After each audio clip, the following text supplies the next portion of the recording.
Hi, today I'm going to be speaking about migraine, which is one of the most common symptoms I'm seeing during the summer because of the heat. Migraine is a trigger or a reaction which could be either because of exposure to excessive heat. It could be because if you have been experiencing a lot of acidity, or if you've had not had enough sleep, lack of sleep, or it could also be because of stress.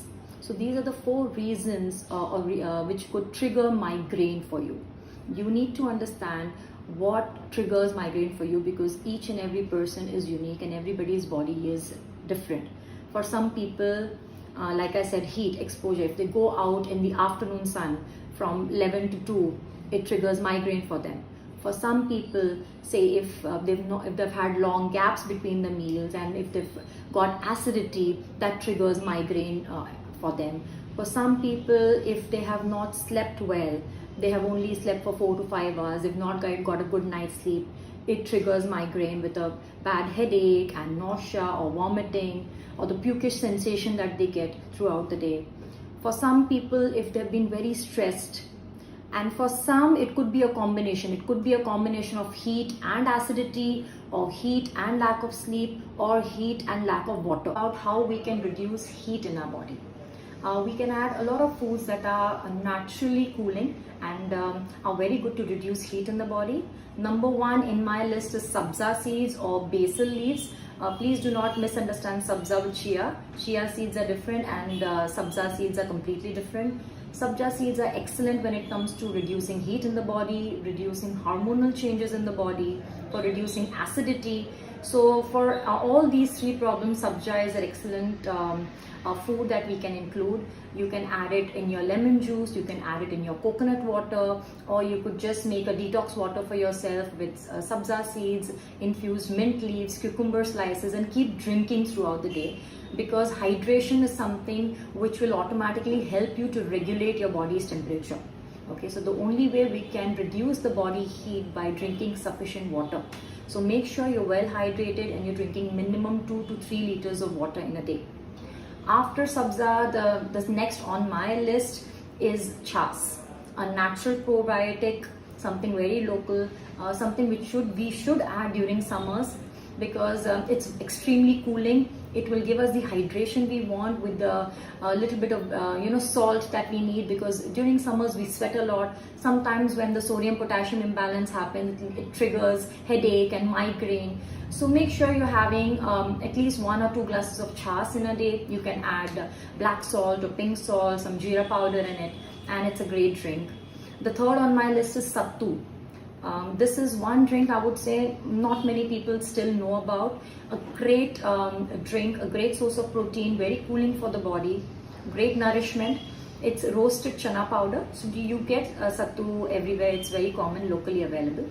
You can prepare a good drink with Sattu. Just take 2 teaspoons of Sattu, add it in 1 glass of water, few drops of lemon, jeera powder if you want, and you can consume at least 1 glass of Sattu during the summer. It's a great mid-afternoon snack, or around 4ish is when you can add Sattu in your diet.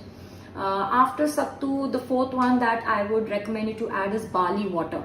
Barley water is also very, very cooling for the body, very good for your acidity as well, very good if you have any urinary tract infection, a very good diuretic as well. So barley water, I would recommend you make it at home. Try not to purchase the barley water from the market, because they tend to add a lot of sugar in it. So you can prepare barley water using barley pearl seeds, boil it in water, add lemon, strain it and drink. So that's another tip that I would give for reducing heat. So those are the 4 things, like I said: Sabja seeds, chas, you have your Sattu, and your barley water. For people who suffer from hyperacidity, I would recommend that they go on a more alkaline based diet. So including a lot more vegetables and fruits in their diet rather than dairy and pulses and meat, which go on the acidic side. So include at least 3 to 4 servings of vegetables in a day. During the summer, include a lot of water-based vegetables, like we have our cucumbers, we have our dudhi, turai, zucchini, we have the pumpkins. So try and include more water-based vegetables in your diet. try to add a lot of antioxidants in your diet. So all the colored red, yellow vegetables in your diet, a lot of green leafy vegetables. So make sure you have at least 3 to 4 servings of vegetables in your diet. For people suffering from acidity, do try jeera water. It works like magic. Take a glass of water at night, add 1 teaspoon of jeera and soak it overnight.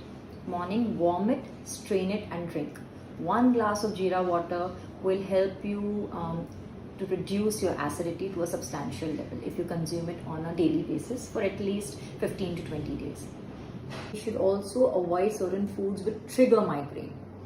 Caffeine or coffee, for example. So 1 cup of coffee is excellent for some people. It helps them to relieve their migraine, but anything more than that. So there are a lot of people who consume at least 4 to 5 cups of coffee or black coffee in a day, which sometimes triggers migraine. So we need to make sure that we are not going excessive on caffeine.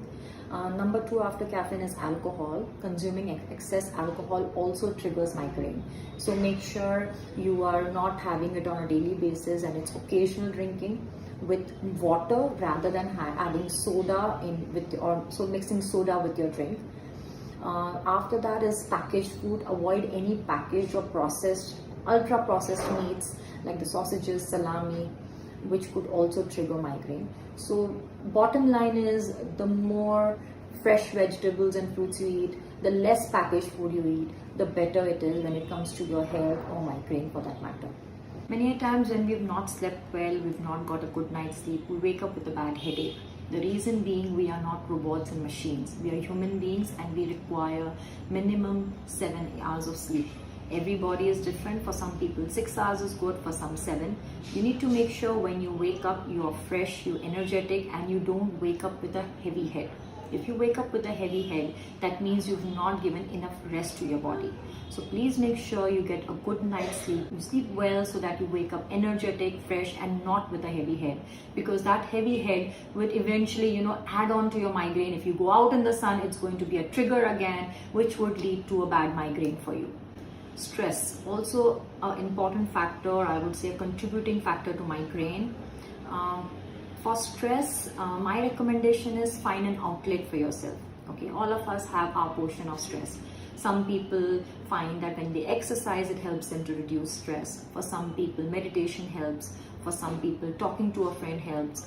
For some people, playing a sport helps. So find a vent for yourself. It's very important that you declutter your mind and empty your mind before you go to bed. Do not go to bed with a stressed mind, because definitely that's not going to help you. It is going to lead to more headaches and more migraine and more acidity. So the lesser we stress, the more we live in our present, I think that will be better for us.